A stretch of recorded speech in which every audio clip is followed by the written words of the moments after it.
Hi guys, in this video, I'm going to teach you Monday.com how to set up work schedules.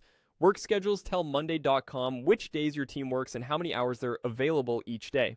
They power features like workload and capacity planning, so getting this right helps you assign tasks confidently and avoid overbooking. Start on your Monday.com homepage after signing in. In the top right corner, look for your profile avatar, click it to open the menu, then choose Administration. This area is available to account admins. If you don't see it, you may need an admin to grant access. Once you're in the admin area, open the work schedule page. This is the hub for creating and managing all schedules on your account. In the top right, click Add a Schedule to launch the setup wizard.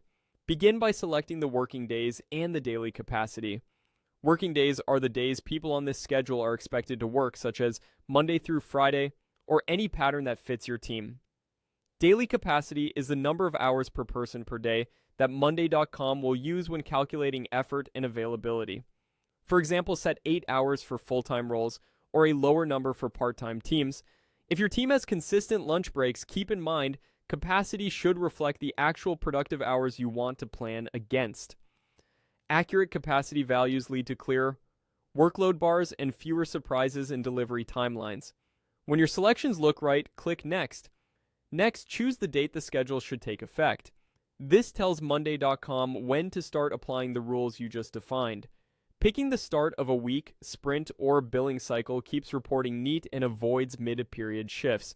After selecting your date, click Next. On the assignment screen, you can add teams if you want this schedule to apply to specific groups immediately. Assigning at the team level is great when everyone in a department follows the same hours. If you're still aligning with managers or rolling this out in phases, you can hold off on assignment for now. To wrap up, click Assign Later and finish. Your schedule is created and ready to be applied. You can return to this page anytime to edit working days, adjust daily capacity, or assign the schedule to teams and individual users as your needs evolve. That's it. You've set up a work schedule that supports accurate planning and protects your team from overload. After this, review your workload or capacity views on keyboards to make sure effort aligns with the new hours. Thanks for watching, and happy planning in Monday.com.